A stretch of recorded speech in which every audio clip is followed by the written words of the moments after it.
Je suis membre de l'Académie nationale des sciences et techniques du Sénégal.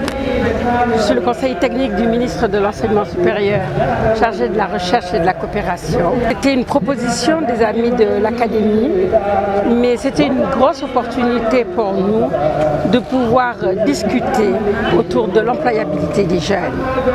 Je pense que c'est un problème extrêmement important. Le Sénégal investit énormément dans son système éducatif. Si le résultat, c'est d'avoir des chômeurs, je pense qu'on doit pouvoir revenir, nous asseoir autour d'une table et discuter sur quelle stratégie, quel modèle, quelle orientation par rapport à notre système éducatif. Et compte tenu de l'évolution également dans le monde, parce que le monde aujourd'hui, nous sommes dans ce qu'on appelle l'économie du savoir. Nous ne vendons plus des biens matériels, mais des biens immatériels. On est passé de l'économie de rente à une de chômeurs. Dans les tranches d'âge les plus sensibles, donc que sont les jeunes, risquent de nous rattraper avec des conséquences fâcheuses.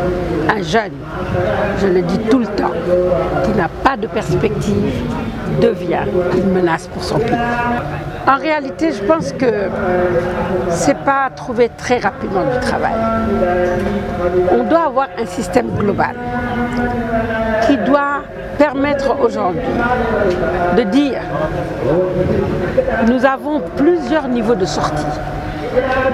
Déjà, prendre en charge les gens qui vont quitter le système éducatif jeunes, niveau primaire ou niveau secondaire. Il nous faut régler définitivement le problème de l'accès aux universités. Tout le monde ne peut pas aller à l'université.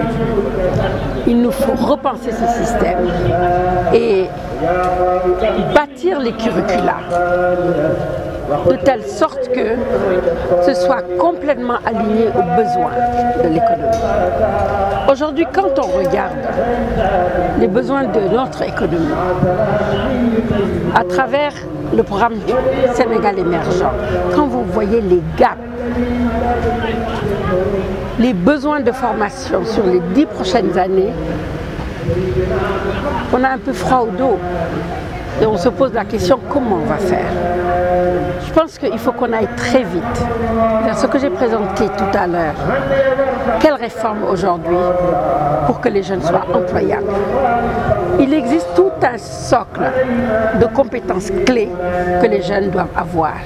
Nous devons tous nous atteler à installer ces compétences chez ces jeunes. Je les ai détaillées quand j'étais dans la salle. J'ai parlé des compétences techniques et professionnelles. J'ai parlé des qualités personnelles. Et j'ai parlé d'un certain nombre de compétences que l'on peut appeler des compétences comportementales. Ça, nous devons l'installer chez nos jeunes. La deuxième chose, c'est que nous devons orienter globalement le système que nous avons vers les sciences, la technologie, l'ingénierie et les mathématiques. Nous le disons beaucoup, nous le répétons partout, mais nous avons encore un long chemin à parcourir. Et c'est justement pour sensibiliser les uns et les autres qu'aujourd'hui, nous avons amené les débats vers l'employabilité des jeunes. En tant que membre de l'Académie, j'étais très heureuse d'animer ce débat au nom de l'Académie nationale des sciences et techniques. C'est parce que quand on regarde l'investissement de l'État sur les 5 dernières années, on est à plus de 400 milliards d'investissements seulement dans l'enseignement supérieur. Je ne parle pas du ministère de l'Éducation, je ne parle pas de la formation technique et professionnelle. Je pense que les sommes que nous avons englouties devraient vraiment nous aider à régler ce problème de l'employabilité des jeunes. J'ai pointé du doigt que le problème ne sera pas réglé si nous multiplions les initiatives à droite, à gauche. Le ministère de la formation technique et professionnelle a ses initiatives, l'enseignement supérieur a ses initiatives, le ministère de l'éducation a ses initiatives. Nous avons besoin d'un système. Nous n'avons pas besoin d'initiatives. Nous avons besoin d'un système, un système qui nous permet de régler durablement le problème de l'employabilité des jeunes. Quand je me suis présentée, j'ai dit je suis conseiller technique du ministre de l'enseignement supérieur, de la recherche et de l'innovation. Donc je suis partie prenante de ce que j'ai dit.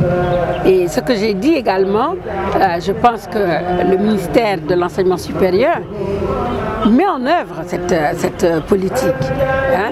Mais le chemin est encore trop long parce que nous ne sommes pas bien organisés en termes de système pour pouvoir répondre à cette question. C'est la seule contrainte que nous avons. Ce n'est pas un problème de moyens, c'est des initiatives complètement dispersées, aucune cohérence, aucune stratégie. Un pays ne peut pas fonctionner comme ça. Un pays a besoin d'une stratégie nationale où tout le monde s'aligne. Pexe yi nu war a def te nga xamee ni loolu mooy sunu mission mooy ñun war nañu góorgóorlu ba nga xamee ni tey xale yi nga xamee ni ñoo leen di tàggat ñu jox leen ay compétences yoo xamee ni tey bu ñu génnee université mbaa ñu génn ci système formation bi si saa si am na tuuti gisaane. par exemple tey ci wàllu Sénégal léegi moo am pétrole gaz baa ngi fi wala ñu orienté jeunes ci. loolu de lan nu wax loolu laa mën a wax léegi nag ñun ñoo war a teg projet bi ni projet bi mi ngi nii budget bii moo koy dawal ah am naa yaakaar ni dinañ ko def parce que ku investir lu toll noonu ci éducation ah comme li olof yi di wax rek ku la jox ndekki de bu la neexee na di nga añ ah di nga yaakaar ne di nga añ.